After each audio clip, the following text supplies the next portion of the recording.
President Trump is saddened and outraged over the brutal murder of two Israeli embassy staff here in Washington, D.C. last night. Yaron Lashinsky and Sarah Milgram were a beautiful young couple. In fact, we learned that Yaron was planning to propose to Sarah next week in Jerusalem. Yaron's father, Daniel, spoke about the young couple's devotion for one another this morning. He said, "They were in love, one for the other. The embassy told us they were like a star couple at the embassy. I never expected something like this. He had his whole life before him." These words, especially every parent knows, are heart-wrenching. The evil of anti-Semitism must be eradicated from our society. I spoke to the Attorney General this morning. The Department of Justice will be prosecuting the perpetrator responsible for this to the fullest extent of the law. Hatred has no place in the United States of America under President Donald Trump. Everyone here at the White House is praying for the victims' friends and families during this unimaginable time. Now for some scheduling announcements. On Saturday morning, President Trump will deliver the commencement address at the United States Military Academy at West Point. On Monday, to commemorate Memorial Day, the president will visit Arlington National Cemetery and participate in a wreath-laying ceremony. The president will further honor our military next month on June 14th when he hosts the 250th anniversary of the United States Army with a grand military parade celebration right here in our nation's capital. President Trump will be joined by veterans, active duty troops, wounded warriors, Gold Star families, and patriotic Americans from across the country to celebrate our heroes who have kept us safe. Tickets for the parade and the celebration are available through the America 250 Commission's event registration portal. It will be a truly historic and special day for our country. After the parade, President Trump will travel to the G7 Leaders Summit in Canada from June 15th through the 17th. We will be sending an additional logistics information out after the briefing. Last night, Republicans in the House passed the One Big Beautiful Bill Act, the most significant piece of legislation in years.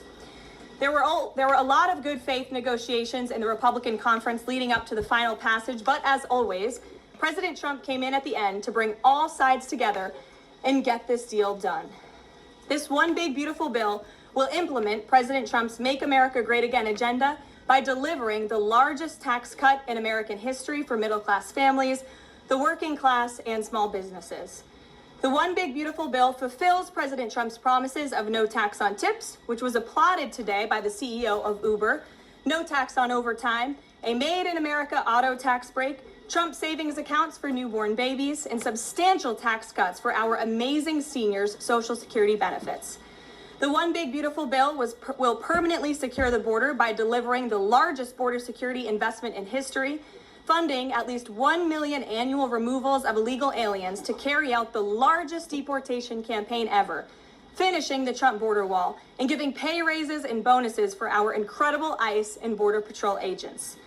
The One Big Beautiful Bill protects the Medicaid program and its benefits for the most vulnerable Americans that the program was designed for, by kicking off 1.4 million illegal aliens from receiving benefits and implementing common sense work requirements for able-bodied Americans. The One Big Beautiful Bill also helps get our fiscal house in order by carrying out the largest deficit reduction in nearly 30 years with $1.6 trillion in mandatory savings.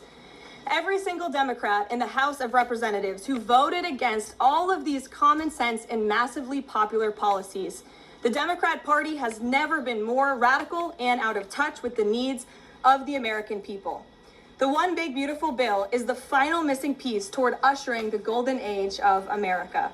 The Senate should pass this as quickly as possible and send it to President Trump's desk for a final signature. After today's briefing, President Trump will hold a Make America Healthy Again event alongside Secretary Kennedy and several other cabinet secretaries to unveil the Maha Commission report. President Trump wants every child in America to grow up and to live a long and healthy life. That's why he's working alongside Secretary Kennedy to end the chronic disease epidemic to keep our children healthy, safe, and disease-free. The Maha Commission report is a historic assessment the first of its kind by any presidential administration, of current evidence and research about the health crisis affecting America's children. This report is a review of pre-existing research to comprehensively assess what we understand about our health problems and what we don't understand, and how we can find those answers. All of the findings will be based on the gold standard of science.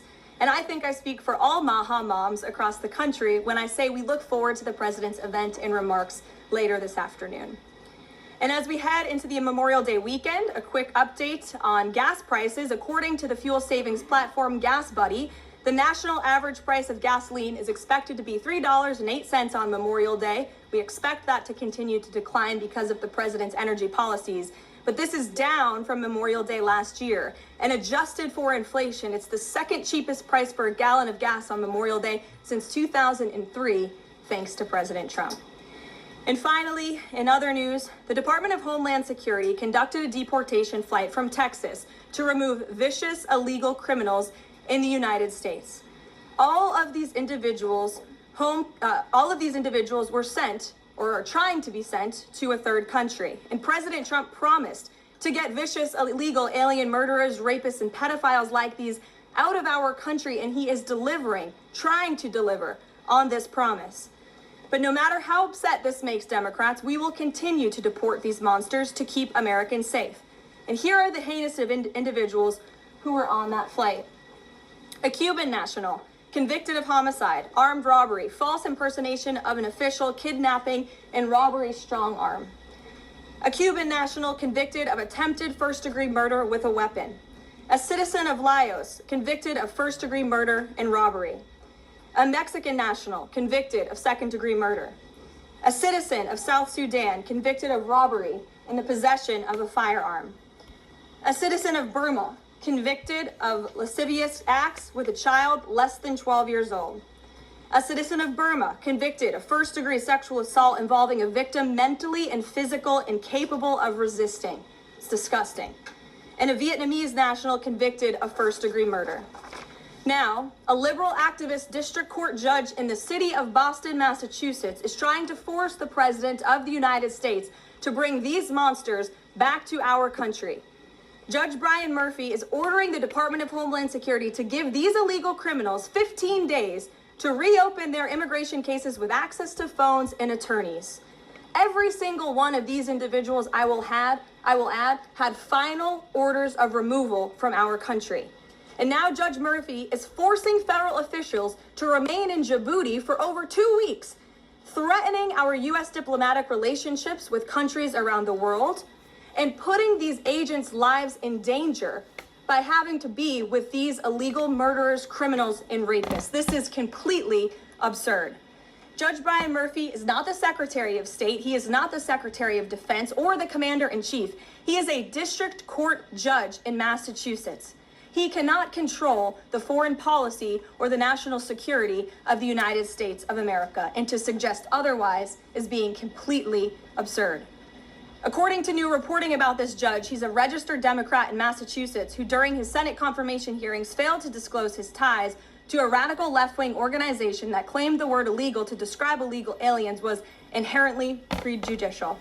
This massive judicial overreach by Judge Murphy is part of the same opposition our administration has faced since day one. Radical left-wing judges are egregiously trying to stop President Trump from using his core constitutional powers as head of the executive branch and commander-in-chief.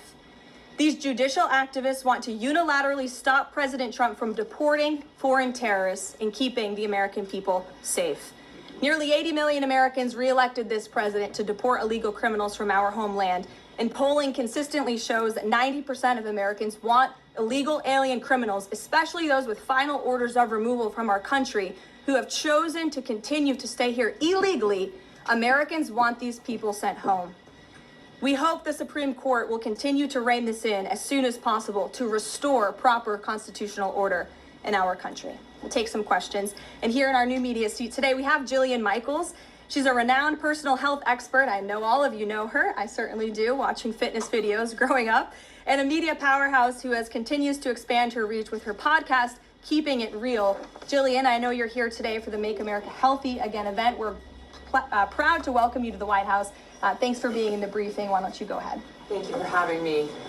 As a Maha mom yourself, how do you interpret the significance of this report in terms of delivering measurable health improvements for Americans and their kids, and what specific actions does the administration plan to take in response to it? Sure. Well, thank you for the question. And again, thank you very much for being here. I would like to emphasize, we held a call earlier today with Secretary Kennedy, Secretary Rollins, Administrator Zeldin, and other officials at Health and Human Services to talk about the gravity of this report. When the president took office, he promised to make this country healthy again. And the president signed an executive order directing this commission. And now, less than 100 days later, the commission is delivering this report. It's another promise made and another promise kept. And the report identifies 4 major factors that are contributing to the rise in childhood chronic disease. Again, this is the first time the federal government has really recognized in a single report that we have a problem in our country. Our children are getting sicker, not healthier. This is not just a crisis, a health crisis, but it poses national security implications as well. And this administration is focused on ensuring we understand why. The 4 factors contributing to the report, as you will all hear from the president later, are number 1, poor diet, a robust discussion about ultra-processed food that are dominating our children's diets, environmental chemical exposure, plastics and other chemicals that are unfortunately a part of our daily American life. It talks about the lack of physical activity and chronic stress, and how technology-driven lifestyles are contributing to the decline of our children's physical and mental health. And then lastly, the report touches on the over-medicalization that's taking place in our American society, nowhere else in the world, but just right here in the United States of America. And the report directs the entire administration to understand why these issues are happening and what public policy can the administration implement to ensure that we are fostering a more healthy country for our children. So I'll leave it at that and let the president and his team speak more about this historic report later. But this should be good news for everyone. I don't care what your politics are. We should all agree that we want our children to be healthy and safe, and we want our food supply to be healthy and safe. We have the best farmers and ranchers in the world right here in the United States of America. And we have the best workers in the world. We have the best people in the world. But unfortunately, we have a health crisis that's been plaguing us for too long. And this report speaks to the heart of it. You're welcome. Thanks for being here. Garrett, go ahead.